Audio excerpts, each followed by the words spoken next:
ನಮ್ಮ ಭಾರತ ದೇಶಕ್ಕೆ ಪೂರ್ವ ಆಗ್ನಿಮೂಲೆ. ಹೌದು ಗುರುಳೆ. ನೋಡಿ, ಪೂರ್ವ ಆಗ್ನಿಮೂಲೆ, ದಕ್ಷಿಣ ಆಗ್ನಿಮೂಲೆ ಅಂತ ತಗೋತೀವಿ, ಬಟ್ ಪೂರ್ವ ಆಗ್ನಿಮೂಲೆ ಅಂತ ಕರಿತೀವಿ. ಹೌದು ಗುರುಳೆ. ಪೂರ್ವ ಆಗ್ನಿಮೂಲೆ ಇಲ್ಲೆಲ್ಲ ಒಂದು ಇದಿದೆ, ಏನ್ ಹೇಳಿ? ಐಲ್ಯಾಂಡ್. ಅಲ್ಲಲ್ಲ, ಬಂದರು. ಅದೇ. ಅದನ್ನೇನಂತಾರೆ ಇಂಗ್ಲಿಷ್ ಅಲ್ಲಿ? ಪೋರ್ಟ್. ಪೋರ್ಟ್. ಪೋರ್ಟ್ ಇದೆ ಗೊತ್ತಾ ಇಲ್ಲಿ? ಹೌದು. ಈ ಚೆನ್ನೈ. ಇದೇನ್ ಗೊತ್ತಾ ಇದು? ಹೇಳಿ ಗುರುಳೆ. ಪೂರ್ವ ಆಗ್ನಿಮೂಲೆ ಅಂದ್ರೆ ಕಳ್ಳ ಬಾಗಿಲು ಅಂತ. ಓ. ಕಳ್ಳರು ನಮ್ಮ ಭಾರತ ದೇಶಕ್ಕೆ ಬಂದಿರೋದೇ ಇಲ್ಲಿಂದ ರೀ.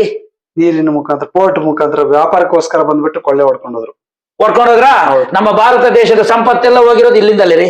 ಓಕೆ. ಬ್ರಿಟಿಷರು ಬಂದ್ರು, ಅಲ್ಲಿಂದಲೇ ತೆಕೊಂಡೋಗಿದ್ರು. ಮತ್ತೆ ಇನ್ನೊಬ್ಬ ಬಂದ್ರು, ವಾಸ್ಕೋ ಡಿ ಗಾಮ. ಅದೇ ಗುರುಳೆ. ಇಲ್ಲಿಂದಲೇ ಬಂದಿರೋದ್ರಿ. ಹೌದು ಹೌದು ಹೌದು ಗುರುಳೆ. ಒಪ್ಕೊಂತೀರಾ? ಖಂಡಿತ ಗುರುಳೆ, ಖಂಡಿತ ಗುರುಳೆ. ಓಕೆ.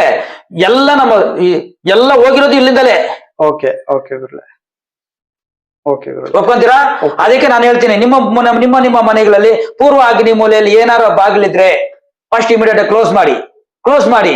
ಇಲ್ಲಾಂದ್ರೆ ನಿಮ್ಮ ಮನೆಯಲ್ಲಿ ಕಳ್ತನ ಬರ್ತದೆ. ಕಳ್ಳರನ್ನ ಆಹ್ವಾನ ಮಾಡ್ತದೆ ಮನೆ. Take care. ಓಕೆ? ಇಲ್ಲಾಂದ್ರೆ ನಿಮ್ಮ ಮನೆ ಬರ.